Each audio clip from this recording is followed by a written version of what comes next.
And if you are a public school teacher or an aspiring public school teacher, this video is for you.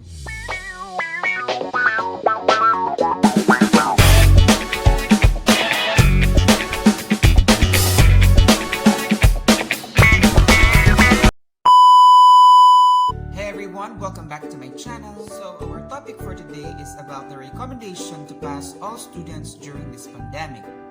The House Committee on Basic Education has approved the resolution to provide academic ease so that students can pass during this pandemic. But the question is, will this realize Deped'S mission and vision? Watch the full video for you to understand. House approves resolution to pass all students this pandemic. The House Committee on Basic Education has approved a resolution that provides academic ease in K-12 so that all students can pass during this pandemic.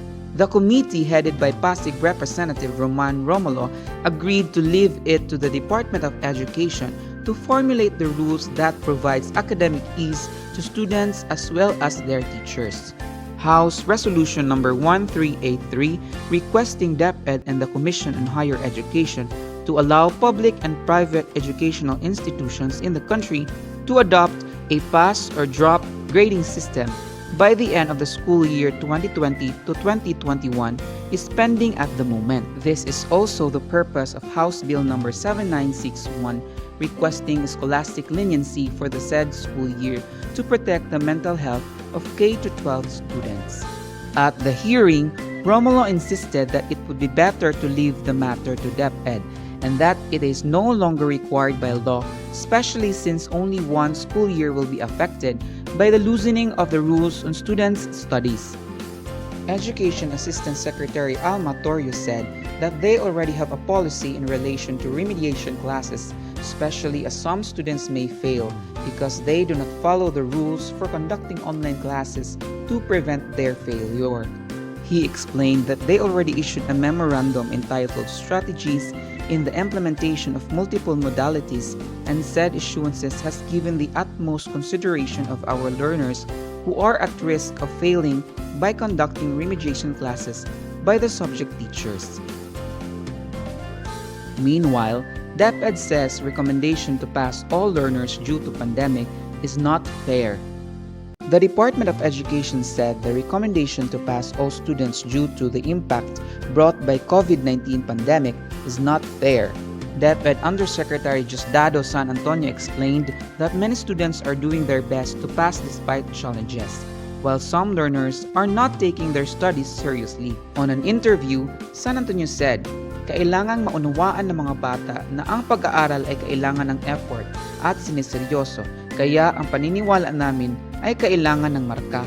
Numerical pa rin ang grading. Naniniwala kami na mas magkakaroon ng magandang motibasyon ang bata na mag-aral kung alam niya na ang kanyang ginagawa ay minamarkahan ng maayos. Senator Gatchalian also opposes no-fail policy bid, says it will undercut learning process. Senator Sherwin Gatchalian also expressed opposition to the proposal to automatic pass students in the face of COVID-19 emergency, saying it will have long-term impact and may do more harm than good to student learning. Gatchalian, who chairs the Senate Committee on Basic Education, Arts and Culture, said, hindi ako sang-ayon dyan dahil may mga bata talagang mahina, halimbawa sa math, reading o sa science. Kung ipapasa mo lahat, paano mo malalaman kung saan siya mahina?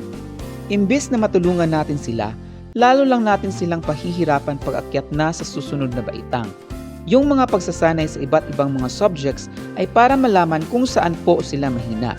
He also pointed out. Gatchalian reiterated the point that the assessment of learners should focus not only on the competencies that they are acquiring, but also in areas where they are struggling. He warned that learners allowed to proceed to the next grade level without receiving interventions in areas where they are weak will continue underperforming. Gatchalian cited learning assessment results of the 2018 Program for International Student Assessment, the Southeast Asia Primary Learning Metrics 2019, and the Trends in International Mathematics and Science Study 2019, which show that Filipino learners trail behind their global counterparts. In a recent hearing at the House of Representatives, officials from the Department of Education rejected again the proposal to implement a no-fail policy system.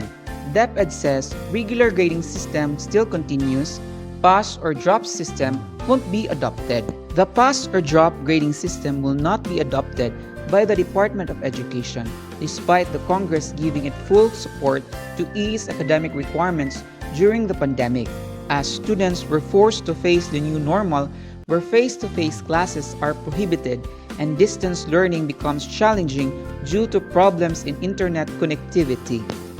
The regular grading system will still be continued by DepEd as mentioned by DepEd Assistant Secretary for Curriculum and Instruction, Alma Torrio. She added that students who are having poor proficiencies or difficulties in learning will just be given remedial classes as means to address them as they were already considered by the department. The recommendation of the DepEd Executive Committee as well as the DepEd Management Committee is not to adopt the pass or drop grading system for our learners. Our first consideration is if there are learners who are at risk of failing, which entails having remediation measures in place. At the same time, Education Secretary Leonor Briones has highlighted that the safety and welfare of its stakeholders will be their top priority during the implementation of academic ease measures. The welfare of our teachers and learners remains to be our top priority, and we will ensure that school year 2020-2021 will be bearable for all while still promoting effective learning engagement. Emotionally, I do think that passing all our students is the least we can do to also help our parents and teachers in these times of the pandemic, because we know that all of us struggled and are challenged by this pandemic.